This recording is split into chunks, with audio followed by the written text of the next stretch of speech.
বিয়ে বাড়িতে এসেছি, আরাম করে চেয়ারে বসে আছি। হঠাৎ কিউট একটা বাচ্চা এসে উচ্চ স্বরে বলল, আব্বু আমাকে টাকা দাও।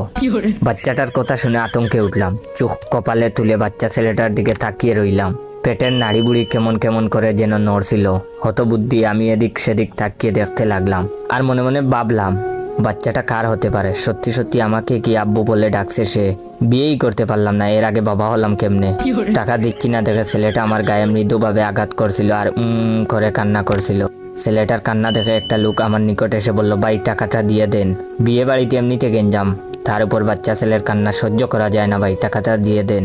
লোকটাকে কি জবাব দিব বুঝতেছিলাম না। এর মধ্যে একটা রূপবতী মেয়ে এলো, তাকে কেন যেন চেনা চেনা লাগছিল। বাঁকা চোখে তাকিয়ে উত্তেজিত গলায় আমাকে বলল, এই তুমি এখনো বাবুকে টাকাটা দাওনি? কেমন মানুষ তুমি, শুধু শুধু আমার ছেলেটাকে কাঁদাচ্ছ। মাথার উপর বাজ পড়লো বলে মনে হলো, নিজেকে মানসিক রোগী মনে হলো। ভাবলাম কবে পাবনা থেকে ছাড়া পেয়েছি, কবেই বা পাগল হয়েছিলাম, নাকি মেয়েটা আর ছেলেটা সহ পাগল। মেয়েটাকে কিছু না বলে চেয়ার ছেড়ে বন্ধুর রুমে গেলাম, কিন্তু একটু পরেই দেখি সেই মেয়েটা এসে হাজির। এসেই খেপা বাঘিনীর মতো রূপ নিয়ে চেঁচিয়ে বলতে লাগলো, কিপটামি কবে দূর হবে তোমার? সব জায়গাতে কিপটামা কিন্তু চলবে না, তাড়াতাড়ি টাকা বের করতে বলছি, বের করো। আমার হয়ে বন্ধু বলে উঠলো, আপু কি শুরু করছিস এগুলো? বন্ধুকে ধমক দিয়ে চুপ করিয়ে দিল মেয়েটি। এরপর বলল, তুই চুপ থাক, আমার স্বামীকে যা ইচ্ছা তাই বলবো, তোর কি তাতে? আমি বন্ধুর দিকে ভূত দেখার মতো করে তাকিয়ে রইলাম, বন্ধুও আমার দিকে। বাধ্য হয়ে পকেট থেকে 10 টাকা বের করে দিলাম। টাকা দেখে মেয়েটি যেভাবে চোখ বানিয়ে তাকিয়ে রইল, দেখে মনে হলো এখনই আমাকে কাঁচা গিলে খাবে। মানিব্যাগ থাবড়ি দিয়ে 1000 টাকার কচকচা নোট নিয়ে নিল। এরপর বেঞ্চি কেটে চলে গেল। বিকেলে খেতে দেওয়া হলো বন্ধুর ঘরে, বন্ধুকে নিয়ে খাচ্ছিলাম। তখন সেই মেয়েটি রুমে এসে আমাকে নরম স্বরে বলল, এই তোমার না গরুর গোস্ত খাওয়া মানা, দাও তো গোস্তগুলো দাও, তুমি মাছ দিয়ে খাও। এটা বলেই সে প্লেট থেকে সবগুলো গোস্ত তার প্লেটে নিয়ে নিল, আর আমার প্লেটে মাছের 2 টুকরো দিল। ওয়েট, ভিডিওটা শেষ করার আগে আমার অরিজিনাল টিকটক অ্যাকাউন্ট বাইসা বনফায়ার আর ইউজার নেম ইয়োর জয় অ্যাকাউন্টটাকে ফলো দিয়ে রাখবেন। আর হে, এই ভিডিওতে কয়েকটা কপি লিঙ্ক আর কমেন্ট করবেন। আর লাইক দেওয়া কি হয়েছে? লাইক দাও তাড়াতাড়ি। মেয়েটার আচরণ দেখে আমার বন্ধু হা হয়ে গেল, আর আমি হতবম্ব নির্বাক হয়ে প্লেটের মাছের দিকে তাকিয়ে রইলাম। ভাবলাম বিয়ে খেতে তো আসিনি, ফেক বউয়ের জ্বালাতন সহ্য করতে আসছি। এটা যে কোন গন্ডারের বউ আল্লাহই ভালো জানেন। সেই ব্যক্তি এই পিসকে সহ্য করে কেমনে? সন্ধ্যা পর মেয়েটা আমার হাত ধরে বরপক্ষের মেয়েদের আত্মীয়দের সাথে পরিচয় করিয়ে দিল। বলল, এটা আমার স্বামী, 6 মাস হলো বিয়ে করছি।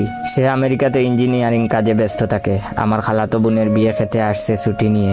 মেয়েটার চাপাবাজি শুনে মাথা বন বন করছিল, চরকির মতো ঘুরছিল। যাই হোক, এটা হলো ভিডিওর প্রথম পার্ট। দ্বিতীয় পার্ট লাগলে বেশি বেশি করে শেয়ার করো। ধন্যবাদ।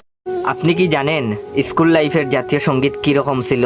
তার আগে আমার এই ভিডিওটা আপনার 10 জন বন্ধুকে শেয়ার করুন, কারণ একটা 1 মিনিটের ভিডিওর পিছনে আমার 1 ঘন্টার পরিশ্রম লুকিয়ে আছে। তো আসুন স্কুল জীবনের জাতীয় সঙ্গীতে।